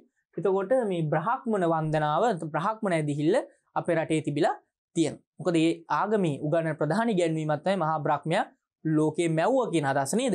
ඒතර බ්‍රාහ්මණ ඇදහිල්ල හා විශ්වාසය මේ විශේෂයෙන්ම ඉන්දියාවේ මුල් බැසගෙන තිබුණු ඉන්දියානු සමාජ ක්‍රමයෙන් ගොඩනගපු ඉන්දියානු ආර්ථික දර්ශනයෙන් ගොඩනගපු ඉන්දියානු සංස්කෘතිය ගොඩනගන්න මූලාරම්භ දක්වන සංස්කෘතිය තමයි බ්‍රාහ්මණ සම්ප්‍රදාය. එතකොට මේ බ්‍රාහ්මණ සම්ප්‍රදාය ප්‍රබලවම තිබුණු ಭಾರತೀಯ සම්ප්‍රදාය. ඒ සම්ප්‍රදාය අපේ රටේ ලැබෙනවා. ඒක විජය රජුරුවත් එක්කම ලැබෙන බව පේන මුල්ම ආර්ය කණ්ඩායමේ උපතිස්ස කියන ඇමතිවරයා. උපතිස්ස. මෙයා හරි වැදගත් දරුවනේ. මෙයා බ්‍රාහ්මණයෙක්. මෙයා ග්‍රාමයක් පිහිටවන උපතිස්ස ගාම කියලා. අපේ දරුවෝ දැන් මතක ඇති. උපතිස්ස ගාම. මෙය ඉදි වෙන්නේ මල්වතුය ආශ්‍රිතව බිහි වෙන ගමක්. උපතිස්ස ග්‍රාම. විජය රජුරුව ලංකාවට ඇවිල්ලා ඔහුගේ රාජධානිය පිහිටවන්නේ සිරසවස්තුපුරේ. සිරසවස්තුපුරේ. විජය රජුරුවන්ට ශාස්ත්‍රීය වංශීය විජය කුමරියට දරුවෝ ලැබෙන්නේ නැහැ විජය රජුරුවන්ගේ. ඒ නිසා විජය රජුරුවන්ගෙන් පස්සේ රාජ්‍ය ලබා ගන්න අවුරුදු 38ක් විජය රජු ලංකාව පාලනය කරා. දරුවෝ නැති නිසා රාජ්‍ය ලබා ගන්න කෙනෙක් හිටියේ නැහැ. ඒ නිසා ಭಾರತයේ හිටපු විශේෂ ලාටා රටේ තමන්ගේ සහෝදරයුණු සුමිත්ත කුමාරයාට පණිවිඩයක් යවනවා ඔහුට ඇවිල්ලා රාජ්‍ය බාර ගන්න. සුමිත්ත කුමාරයාට ලංකාවට එන්න විදිහක් නැහැ. මොකද හේතුව ඔහු ඒ වෙන විට ලාටා රටේ රාජ්‍ය බාරගෙන තිබුණේ. මොකද සිංගප්පූරේ රාජ්‍ය පාලනය කරා. ඒ නිසා සුමිත්ත තමන්ගේ පුත්‍රයා වුණ පණ්ඩුවාසදේව ලංකාවට එවනවා. පණ්ඩුවාසදේව ලංකාවට එනකම් අතර කාලයේදී විජය රජුරුව කුවේණිගේ දිවිදෝෂයෙන් මිය යනවා. මිය ගියන් පස්සේ පාලනය කරන්න පාලන බලය හිමි වෙන්නේ උපතිස්ස කියන ඇමතිවරයාට. ඒතර උපතිස්ස ඇමති පුරෝහිත උපදේශක. ඒතර උපදේශක තනතුර බ්‍රාහ්මණීන් දරපු බව පේන්න තියෙනවා. ඒතර ප්‍රබලම ආගමික සම්ප්‍රදාය විදිහට බ්‍රාහ්මණ සම්ප්‍රදාය ප්‍රාග් බෞද්ධ යුගයේ ලංකාවේ තිබුණා. ඒතර මේ උපතිස්ස ඇමතිවරයා විජය රජුගේ අභාවයෙන් පස්සේ ලංකාවේ පාලන බලයෙන් පාලනය කරනවා. ඔහු තමන්ගේ ග්‍රාමයේ ඉඳලා තමයි පාලනය කරන්නේ. තිරසවස්තුපුරෙන් පාලන බල උපතිස්ස ග්‍රාමයට රැගෙන යනවා. ඒ උපතිස්ස ග්‍රාමයට තමයි එන්නේ පණ්ඩුවාසදේව රජුරුව. පණ්ඩුවාසදේව රජුරුව. ඒතර උපතිස්ස ග්‍රාමයේ පාලන මධ්‍යස්ථානයක් බවට පත් වෙන. ඒතර උපතිස්ස ඇමති බ්‍රාහ්මණය. ඔහු ප්‍රබල අමාත්‍ය ඇමතිවරයෙක්, ප්‍රබල පුද්ගලයෙක්, ප්‍රබල පරිපාලනයක් කරපු කෙනෙක් බව අපිට ඒකේ පේන්න තියෙනවා. ඒ වගේම පුරෝහිත රජුගේ උපදේශක තනතුර පවා ඔහු දරලා තියෙන එකෙන් අපිට ඒක පේනවා. ඒතර දරුවනේ මේ උපතිස්ස ඇමති. ඒත් එක්කම දරුවනේ පණ්ඩුකාභය රජුරුව රාජ්‍යත්වයට පෙර තමන්ව කුඩා කාලේ ආරක්ෂා කරන්නේ දොරමඩලාව කියන ගම. දොරමඩලාව කියලා කියන්නේ ගොපලුන් විසපු ගාමයක්. එහි ඉඳලා තියෙනවා අපි දන්නවා පණ්ඩුල ඇදුරුතුමා. පණ්ඩුල බ්‍රාහ්මණයා. එයා පණ්ඩුල බ්‍රාහ්මණී.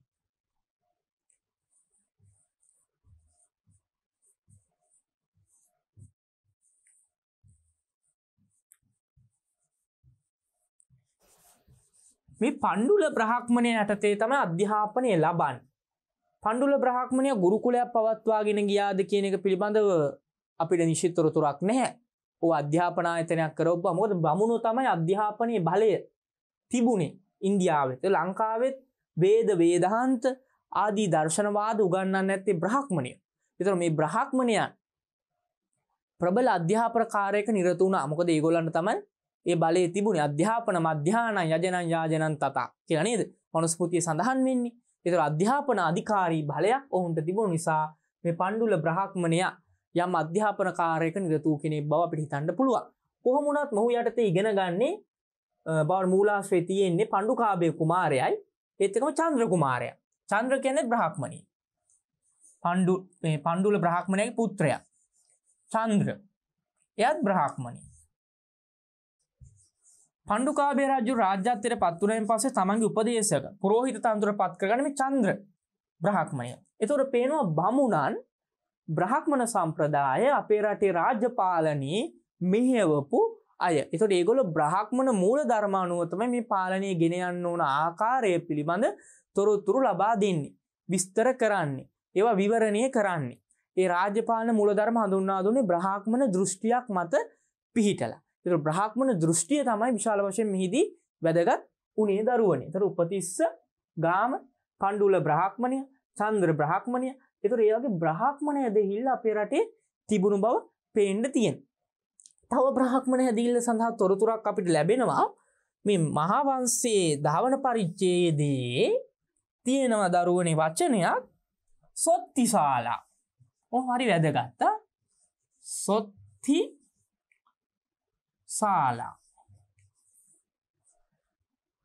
මේ සොත්තිශාලා කියන වචනය සම්බන්ධව මහාවංශ ටීකාව.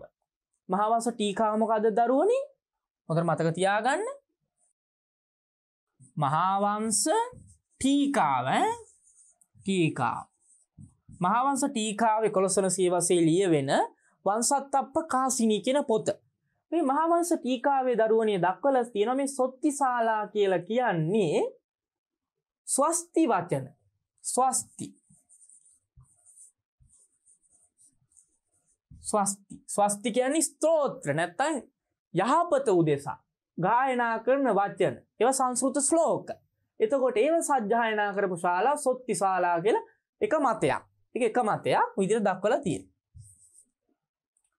සොත්තිශාලා. තවත් ආරෝග්‍ය ශාලාවක් විදිහට මේක දක්වලා තියෙනවා. මේක මතවාද දෙකක් තියෙනවා. මේක අපේ අවස්ථාවේ මේ අවස්ථාවේ වැදගත් මේ සොත්තිශාලා කියන එක ස්වස්ති යහපත් වචන. නැත්නම් බ්‍රාහ්මණ වේද පාඨ සජ්ජායනා කරපු ශාලා තිබිලා තියෙනවා. ඒක සොත්තිශාලා. ඒත් එක්කම තව දරුවනේ තිබිලා තියෙනවා මේක ඉතා වැදගත් මේ බ්‍රාහ්මණ වාදයත් එක්ක සම්බන්ධ වූ සිවිකා ශාලා. ඒකත් හරි වැදගත්. සිවිකා ශාලා. මේ සිවිකා ශාලා කියලා කියන එක පිළිබඳව ගත්තොත් ශිවලිංග තැබූ ශාලා. ඒක මහාවංශ ටීකාවේ දක්වලා තියෙන්නේ. ටීකාවේ විග්‍රහය සිවිකා ශාලා කියලා ශිවලිංග. ශිවලිංග. ලිංග වන්දනය. ඒක ශිව වන්දනයත් බ්‍රාහ්මණාගමේ කොටසක්. ශිව වන්දනය. ඒක ශිව දෙවියෝ වැදගත්නේ මොන මහා බ්‍රහ්මයා කොටසක්නේ ශිව කියන්නේ. එතකොට ශිවලිංග තැබූ ශාලා සිවිකා ශාලා. ඒතර පේනවා ආගමික ශාලා වර්ග දෙකක්. සොත්තිශාලා, සිවිකා ශාලා. මේ වචන දෙක හොඳට මතක තියාගන්න ඕන අපේ දරුවෝ. සොත්තිශාලා, සිවිකා ශාලා. මෙන්න මේ විදිහට ශාලා වර්ග දෙකක් ඒ යුගයේ තිබූ බව අපිට මේ ආශ්‍රයෙන් හඳුනා ගන්න පුළුවන් වෙනවා. ඒක ඊටාම වැදගත් අවස්ථාවක්. ඒත් එක්කම දරුවනේ අපේ රටේ තිබිලා තියෙනවා මේ බ්‍රාහ්මණීන් සඳහා බ්‍රාහ්මණ ගාම වෙනවා. ඒක ඊටා වැදගත්. මොකද පණ්ඩුකාභය රජුරෝ බ්‍රාහ්මණීන් සඳහා බ්‍රාහ්මණ ග්‍රාම ඉදි කරා කියලා තියෙනවා. බ්‍රාහ්මණ ගාම. බ්‍රාහ්මණ ග්‍රාම. මේ බ්‍රාහ්මණ ග්‍රාම ඉදි කරව බව අපිට සඳහන් වෙනවා. ඒක බමුණන් සඳහා වෙනම ගම් තිබිලා තියෙනවා. ඒ අය ඉස්ලාම සමාජයේ ඉහළ මට්ටමක හිඳුම් බව ඒකෙන් අපිට පේන්න තියෙනවා. ඒත් එක්කම දරුවනේ අපිට පේනවා නිගණ්ඨාගම.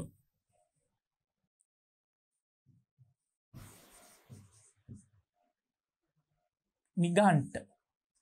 මේ නිගණ්ඨාගම ලංකාවේ තිබුණු බවට සාධක තියෙනවා. මොකද නිගණ්ඨාගම කියලා කියන්නේ ශ්‍රමණ සම්ප්‍රදායේ කොටසක්. නිගණ්ඨනාත පුත්ත නේද?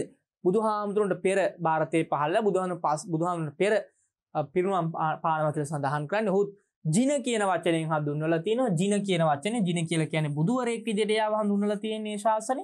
ඒක අපිට ජෛන නිගණ්ඨගේ ශාසනය අපි කියනවා ජෛන කියලා. අපේ දරුවෝ දන්නවා ජෛන මහාවීර. මේ 12 වන ජිනවරයා මේගොල්ලෝ 12ක් ඉන්නව බුදුවරු ඒ ජිනවරු. ඒ අතර ජෛන මහාවීර තමයි අවසාන කෙනා.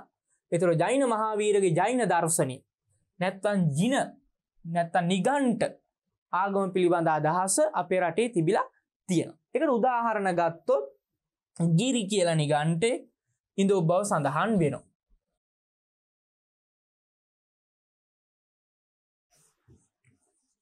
ගිරි කියලා නිගණ්ඨේ ගැන සඳහන් වෙනවා. එතකොට මේ නිගණ්ඨ අදහස් තිබිලා තියෙන බව අපිට පේන්න තියෙන කාරණයක්. මේ ගිරි නිගණ්ඨය ගැන ගත්තොත් මේ ගිරි නිගණ්ඨයගේ ආරාමය බලගම්බා රජුරුවන්ගේ කාලය දක්වා තියු බව පේනවා.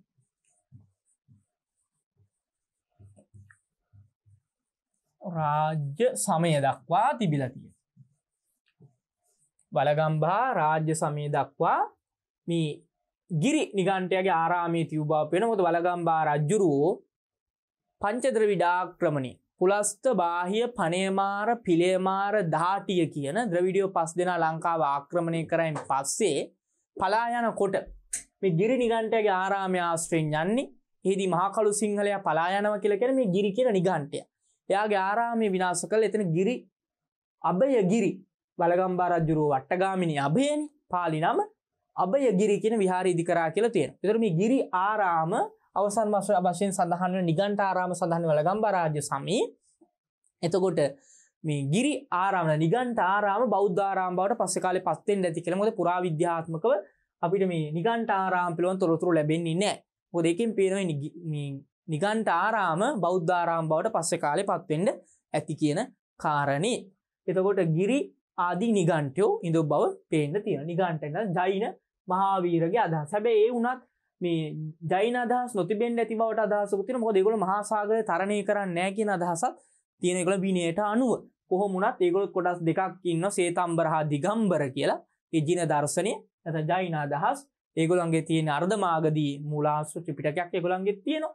ඒතර පේනවා මේ ජෛන අදහස් තිබිලා තියෙනවා. ඒත් එක්කම බ්‍රාහ්මණ. ඒත් එක්කම තියෙන පරිබ්‍රාජක.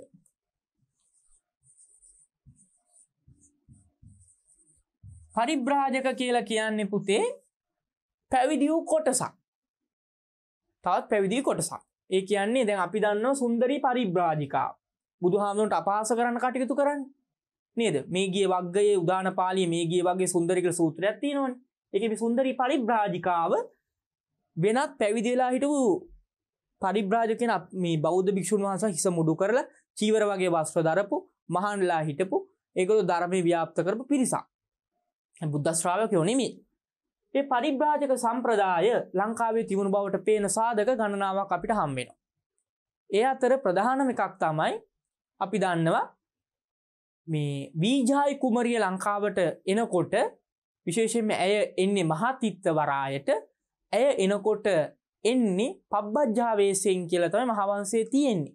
ඒකට හේතුව මොකද මේ අර විජය ඇවිල්ලා ලංකාවේ රාජ්‍ය සිරිසවස්තුපුරේ යක්ක රාජ්‍ය විනාශ කළානේ මේ අල්ලගන්නේ. ඒ නිසා අපේ රටේ ස්වදේශික ජනතාව මේ නාරයන් පිළිවෙල සැකීම් බියෙන් බැලුව බව පේන්න තියෙනවා. ඒ නිසා මේගොල්ලෝ පරිබ්‍රාජක වීසෙන් ආවා කියලා තියෙනවා. මොකද පැවිදි අයට හානි කිරීම සිද්ධ වෙලා නැහැ. ඒතර ඒ ආරක්ෂාව පිණිස තමයි එහෙම ආවා කියලා සඳහන් වෙන්නේ. ඒතර පරිබ්‍රාජකව ලංකාවේ ඉන්න ඇති කියන අදහස ගන්න පුළුවන්. ඒත් එක වීජායි විතරක් නෙමෙයි. පණ්ඩුවාසදේවත් මහතිත්තේට එන්නේ පබ්බජ්ජා වේසෙන් කියලායි තියෙන්නේ. ඒත් එක බද්දකච්චායනා කුමරිය මහා මේ ගෝකර්ණ තිත්තේට ගොඩ බහින්නේ ඇය ඉන්නේ පබ්බජ්ජා වේසෙ. ඒතර ආර්යයන් මේ පැවිදි වෙස් අරන් තමයි රාජධානියට ඇතුල් වෙලා තියෙන්නේ. ඒතර මොකද පේනවා පැවිද්ද පබ්බජ්ජාවරු නැත්නම් පරිබ්‍රාජකව ලංකාවේ හිටු බවට සාධක අපිට ඒ මගින් දක්වන්න පුළුවන් වෙනවා. ඒක ඊටාම් වැදගත් අවස්ථාවක්. ඒත් එක්කම දරුවනේ අපිට වැදගත් වෙනවා මේ පරිබ්‍රාජක වගේම පාසණ්ඩක, ඒත් එක්කම නිගණ්ඨ, ඒත් එක්කම ජෛන, ඒත් එක්කම අපිට ගන්න පුළුවන් විවිධ ಭಾರತයේ තිබුණු ශ්‍රමණ සම්ප්‍රදායට අයිති අදහස් ಭಾರತೀಯ මේ ආර්යයන් එක්ක ලංකාවට ආපු බව අපිට ඒ තොරතුරු වලින් අනාවරණය වෙනවා. ඒතර විදේශීය ආගම් විදිහට ಭಾರತೀಯ ආගම් අපිට හඳුනා ගන්න පුළුවන් වෙනවා. ඒ කාරණේ අපි විශේෂයෙන් මතක තබා ගත යුතුයි. ඒත් එක්කම දරුවනේ දැන් අපි මේ සාකච්ඡා කරා බලමේ පරිබ්‍රාජක, ජෛන, ඒත් එක්කම බ්‍රාහ්මණ. මෙන්න මේ වගේ ಭಾರತೀය ඇදහිලි ක්‍රම ලංකාවේ තිබුණා. ඒත් අපි පෙර සඳහන් කරපු ජ්‍යොතිෂ ශාස්ත්‍ර, වෙනස් ශාස්ත්‍ර, තාරකා ක්‍රමය. එතකොට මෙන්න මේ කාරණා අපි මතක තබා ගන්න ඕනේ. එතකොට ලංකාවේ ප්‍රාබ්බෞද්ධ යුගයේ විවිධ ඇදහිලි හා විශ්වාස තිබූ බව පේන. ඒත් එක්කම දක්වලා තියෙනවා පණ්ඩුකාභය රජුරෝ පිළිබඳ විස්තර දක්වන 10 වෙනි පරිච්ඡේදයේ මිත්‍යා දෘෂ්ටික කුල. මිත්‍යා දෘෂ්ටික කුල 500ක් තිබුණා කියලා. එක පාඩට මෙහෙම විශාල විස්තරයක් කරනවා. මොකද මිත්‍යා දෘෂ්ටික කුල 500ක් තිබුණා කියලා කියන්නේ අපිට පේනවා විශාල ආගමික සම්ප්‍රදායක් ගොඩනැගිලා තියෙන්න ඇති.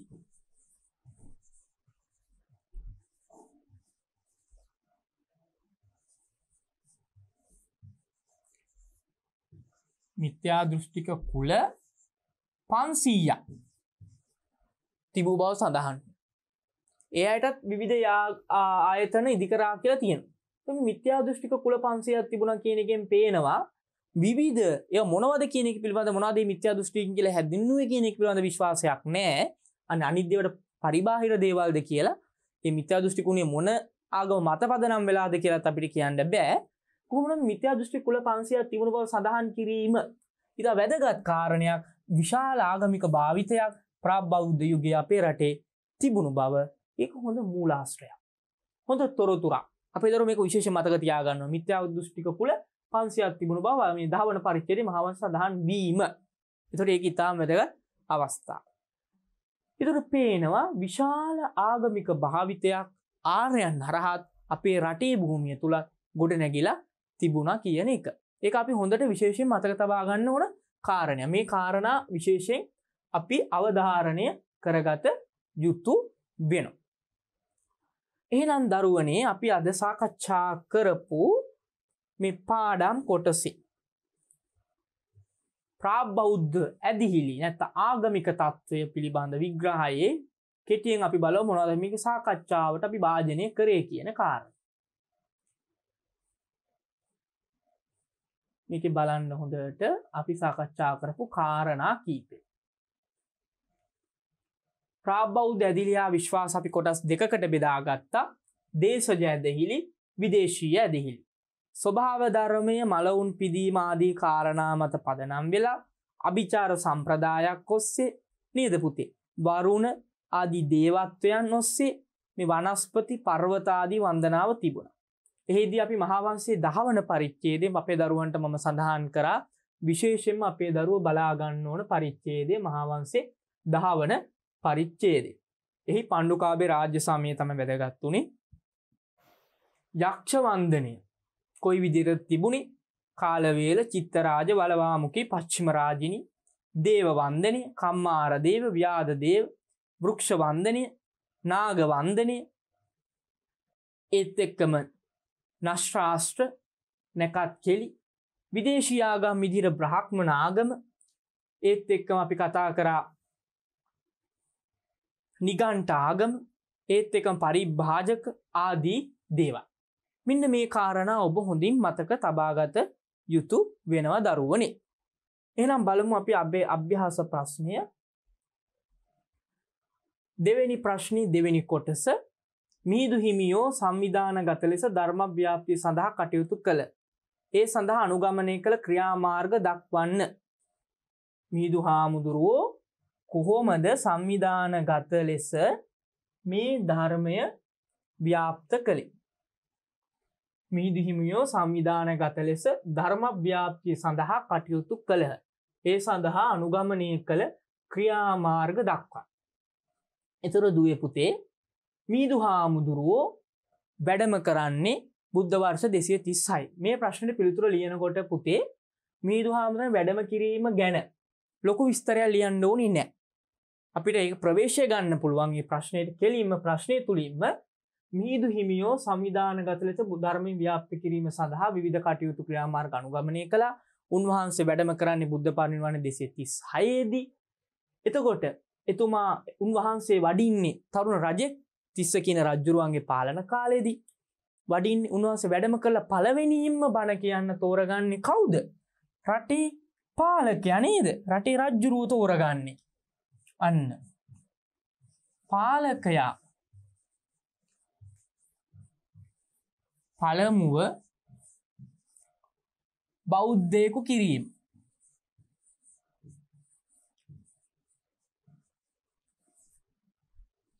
ඒක ඉතා වැදගත්. මම මේ කාරණා ඔබට කරුණු වශයෙන් දක්වන්නේ ඔබ මෙය පිළිතුර ලියනකොට ඔබ විස්තරාත්මකව දක්වන්න. පාලකයා පළවෙනියෙන් බෞද්ධයෙක් කරනවා. ඒක ඉතා වැදගත් අවස්ථාවක්. මොකද පාලකයා බෞද්ධයෙක් නොවි වෙන අය බෞද්ධයෝ කරාට වැඩක් වෙන්නේ නැහැ. දැන් විශේෂයෙන්ම වෙනත් රටවල ස්වර්ණ භූමිය ආදී රටවල වලට කියපු ධර්ම දූතයන් වහන්සේලා මේ ක්‍රියාමාර්ග අනුගමනය කරේ නැහැ. ඒ සාමාන්‍ය ජනතාවට බණ කිව්වා. හැබැයි බුද්ධ ආගම රාජ්‍ය අනුග්‍රහය ලැබුණේ නැහැ. හැබැයි මිහිඳුහාමුදුරුවෝ පළවෙනියෙන් බණ කිව්වේ රටේ රජුරවන්ට. රටේ පාලකයාට. ඒක පාලකයා බෞද්ධයෙක් වීමත් එක්ක පළවෙනි අවස්ථාවේ 40000ක් බෞද්ධ වුණා කියලා කියනවා. මොකද දඩකෙමේ දඩකෙලිය කියන සැනකෙලිය අවස්ථාවට 40000ක් එක තමයි රජුරවන ජනතාවත් එක්ක. පළවෙනිම තිසරණ සන් 40000 විශාල පිරිස සංඛ්‍යා කෙසේ වුවත් ඒක විශාල පිරිසක් පළවෙනි බුදුදහම වැළඳ ගන්න. මොකද පාලකයා බෞද්ධෙක් වීම නිසා රාජ්‍ය අනුග්‍රහය ධර්ම ව්‍යාප්තියට යොදවා ගන්න.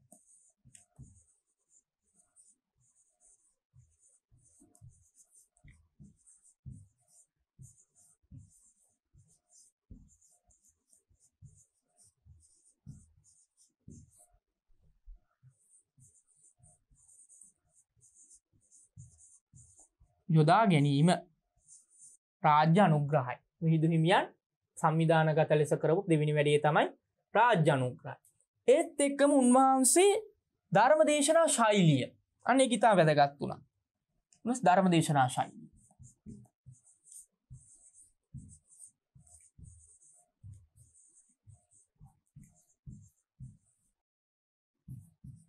දැන් මිහිඳු හාමුදුරුවෝ ධර්ම දේශනා කරන්න තෝරගත්ත සූත්‍ර දේශනා හරි වැදගත්. දැන් සමහර ධර්මදේශන් මේ ධර්ම දූතයන් වහන්සේලා ධර්මචක්ක පවත්තන ආසි විසෝපම ආදී සූත්‍රන් තෝරගන්න. ඒක ගැඹුරු ධර්මකාර. මිහිඳු හාමුදුරුවෝ තෝරගන්නේ පළවෙනියෙන්ම චුල්ලහත්තිපදෝපම සූත්‍රය. මජ්ක්‍ධිම නිකායේ සූත්‍රය.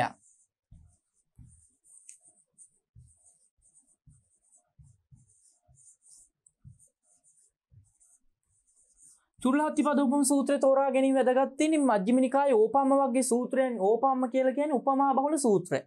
ඒතර මේ චුල්ල කියන්නේ කුඩා, හත්ති කියන්නේ ඇතා, ඇතෙක්ගේ පාදයක් ආශ්‍රිත, කුඩා ඇතෙක්ගේ පාදයක් ආශ්‍රිත උපමා ඇතුළත් සූත්‍රය. මේකේ බෞද්ධ භික්ෂුව කියන්නේ කවුද? තෙරුවන් සරණ යාම කියන්නේ කවුද? භික්ෂුවගේ චාරිත්‍ර වාරිත්‍ර නිර්වාණගාමී ප්‍රතිපදාව මොකද්ද? කියන බුදුදහමේ සම්පූර්ණ හරයක් සමස්තය පිළිබඳ අවබෝධයක් ලැබෙන සූත්‍රය තමයි පළවෙනිම තෝරගන්නේ. දැන් ධම්සක් පැවතුමගේ සූත්‍රයක් තෝරගන්න ධර්මදේශකයන් වහන්සේලාට ටිකක් හරි අපහසුයි. ඒ මොකද ඒක මූලික ඉගැන්වීම කෙලින්ම චතුරාර්ය සත්‍ය. හැබැයි මිහිඳු හාමුදුරුවෝ උපමා ආශ්‍රයෙන් ධර්මයේ පැහැදිලි කරලා ශාසනික චර්යාව තුලින් නිවනට යන විදිහ පෙන්වලා තියෙන සූත්‍රයක් තමයි තෝරගන්නේ. ධර්මදේශන සංස් තෝරාගත් සූත්‍ර ඊටාම වැදගත් වුණා මේ ධර්ම ව්‍යාප්තිය සඳහා. ඒක ඊටාම වැදගත් වුණු තැන. ඒක අපි හොඳින් මතක තබා ගන්න ඕනේ.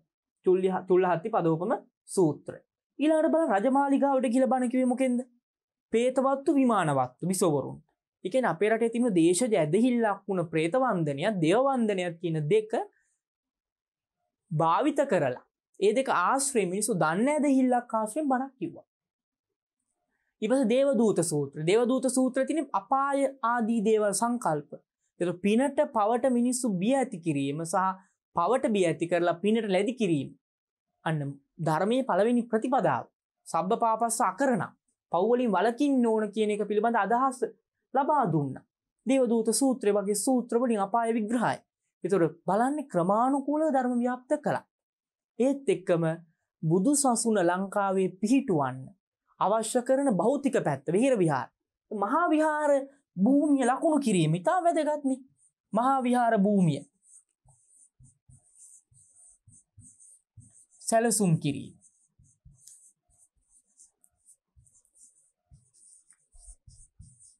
මහා විහාර භූමිය සැලසුම් කරා නේද? ඒ නිකන් නෙමෙයි.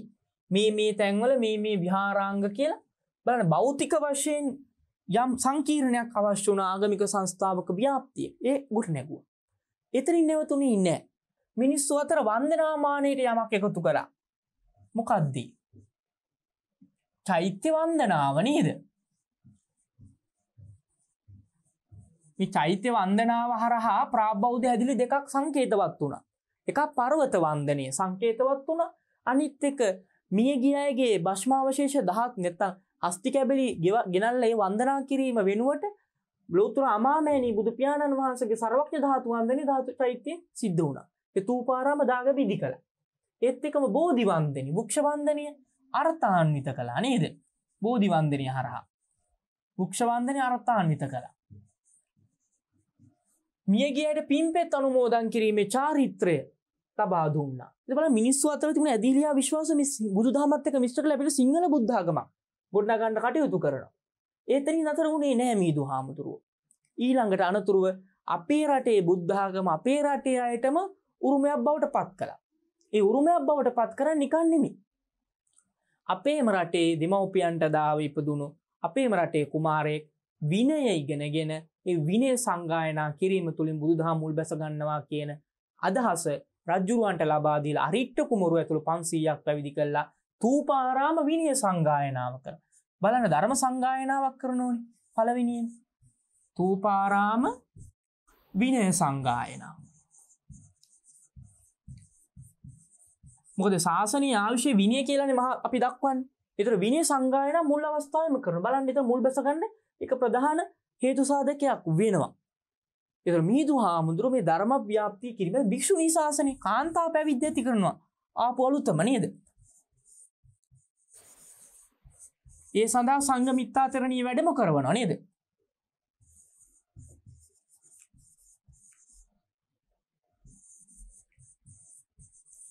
අදටත් බෞද්ධ ශාසනයේ විශාල දායකත්වයක් දෙන්නේ කාන්තාවන්. ඒතර ඒ අයට පැවිද්දේ අයිතිය ලබා දුන්නා.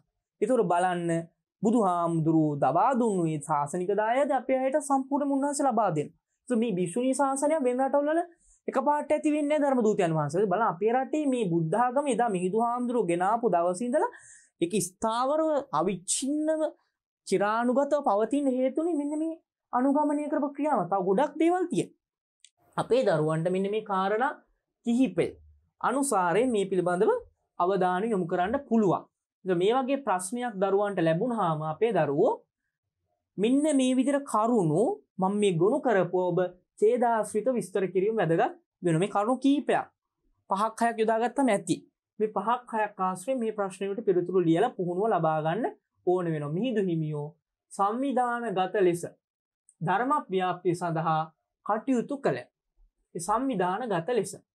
ඒතකොට අපි දන්නවා මුලින්ම මිහිඳු හාමුදුරුවෝ වැඩම කරද්දී ධර්මදූත කණ්ඩායම් බලන්නකො. උත්තිය, ඉත්තිය, සම්බල, බද්දසාල, සුමන සාමණේර පඬුකුපාස.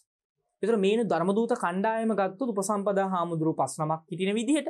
ඒ හේතුව මොකද බෞද්ධ විනයේ තියෙනවා ප්‍රත්‍යන්ත දේශයක විනය කර්ම කරන්න උපසම්පදාවාදී විනය කර්ම වලට 5 නමක් ඉන්න උපසම්පදා හාමුදුරුවෝ. ඒ අනුතර ධර්මදූත කණ්ඩායම මොග්ගලී පොතිස්ස හාමුදුරුවෝ වන්නේ. ඒ එන අය අතර පඬුකුපාසක මහාන කරලා පෙන්නන. මොකද පැවිද්ද කියන්නේ මොකක්ද කියන එක අපේ රටේ පෙන්නන්න දෙපෑ. නැත්නම් එකපාරයි පැවිදි වෙන්නේ නෝද? නෑ. නේද? යම් දෙයක් කරලා පෙන්නන්න ඕන. අන්න ඒ වගේ පළවෙනිය පඬුකුපාසක මහාන කරලා පෙන්නන. මෙන්න මහාන කිරීම මෙන්න මේ වගේ චාරිත්‍රයක් කියන කරලා පෙන්නන. ඊළඟ සුමන සාමණේර හාමුදුරුවෝ උපසම්පදා කරලා පෙන්නන. උපසම්පදාව කියන්නේ මෙන්න මේ වගේ චාරිත්‍රයක් කියලා කරලා පෙන්නන. ඒක බලන්න පැවිද්ද උපසම්පදාව පිළිබඳ අදහස මුලින්ම අපේ රටේ අය තුල ඇති කරන්නේ ඒ රටෙන් ගේන අය හරහා. ඒතර ඒ ඊටාම වැදගත් තැනක්. මොකද මේ කොයි ආකාරයට මේ චාරිත්‍ර වාරිත්‍ර ඉටු විය යුතු කියන එක උන්වහන්සේ පෙන්වලා තියෙනවා. ඒක ඊටාම වැදගත් අවස්ථාවක්. එහෙනම් ඒකත් අපි හොඳට මතක තියාගන්න මේකට එකතු කරගන්න පුළුවන් කාරණයක්. ඒත් එක බණ කියද්දි රජුගේ බුද්ධි පරීක්ෂාවක් කරා. අඹපැණේ ඥාතිපැණේ තුලි. ඒ බුද්ධියට ගැලපෙන බණ කිව්වේ. දැන් බුදුහාමුදුරුවොත් එහෙමනේ. ධර්ම දේශනාවක් කරන්න කලින් ඒ කෙනාගේ බුද්ධි මට්ටම බලලා ඊට අනුව ධර්මයේ දේශනා කරනවා. දැන් රජුරෝ බෞද්ධයෙක් කරන්න නම් ඔහුගේ බුද්ධි මට්ටම පරීක්ෂා කරා. ඒ බුද්ධි පරීක්ෂණය අනුව රජුරන්ගේ බුද්ධිය මුහුකුරා ගිහිලා තිබුණ නිසා ඊට අදාළ බණ දේශනා කළා. ඊටාම වැදගත් තැනක්. එතකොට මිහිඳු හාමුදුරුවෝ අනුගමනය කරව ක්‍රියාම. මිස්සක පව්ව මිහින්තලේ ආශ්‍රිත අටසැටලෙන් නිදි කරලා ඒ තුල ධර්මයේ ව්‍යාප්ත කරා නේද? ඒක ස්ථීර සංඝාවාස ගොඩනැගිලි ඉදි කරන්න පටන් ගත්තා. ඒතර බුදුදහමේ මුල් බැස ගන්න අවශ්‍ය කරන ශක්තිය දුන්නා. සංවිධානගත ලෙස ධර්මයේ ව්‍යාප්ත කරේ අන්නේ ආකාරයට. ඒක රාජ්‍ය පාලනයට උපදෙස් දුන්නා. තිස්ස රජුරු නේද?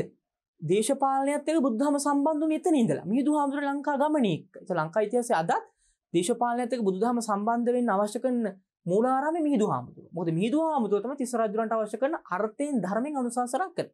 දස රාජ ධර්ම, දස සක්විතිව, සතර අගතියෙන් වෙන් වෙලා, සතර බ්‍රහ්ම විහරණයෙන් යුක්ත, පංචශීල ප්‍රතිපදාවෙන් යුක්තව පාලනයක් කරන්නේ කොහොමද කියන උපදේශය දුන්නේ. අන්නේ කාරණා. අපේ දරුවා මේ ප්‍රශ්නේදී පොඩ විචාරශීලීව හිතලා බලලා පිළිතුරු ලියන එක ඊටාම වැදගත් වෙනවා.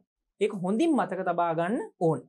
එහෙනම් දරුවනේ අද අපි මේ පාඩමේදී සාකච්ඡා කරේ ප්‍රාග් බෞද්ධ යුගයේ ආගමික තත්ත්වය. ඒ පිළිබඳ අපේ දරුවෝ අවධානය යොමු කරන්න. ඒත් එක්කම මේ ප්‍රශ්නෙට අපේ දරුවෝ අභ්‍යාසයක් විදියට පිළිතුරු ලියන්න ඕන. එහෙනම් දරුවනේ අපි මේ පාඩමේ ඉතිරි කොටසින් හමු වෙමු. සප්පදානං ධම්මදානං ජිනාති. සියලු දානයන්ට වඩා ධර්ම දානය උතුම් වන්නේය යන උතුම් බුදු වදන පසක් කරමින් දහම් පාසල් අධ්‍යාපනය ලබන සුවහසක් දුවා දරුවන්ගේ දහම් ඇස විවර කරමින් සම්බුද්ධ ශාසනයේ චිරස්ථිතිය උදෙසා ධම්මික පෙරේරා ෆ්‍රැසිලා පෙරේරා පදනම මගින් සිදු කෙරෙන මහඟු සමාජ සත්කාරයයි ටීපී දහම් පාසල් අධ්‍යාපනය.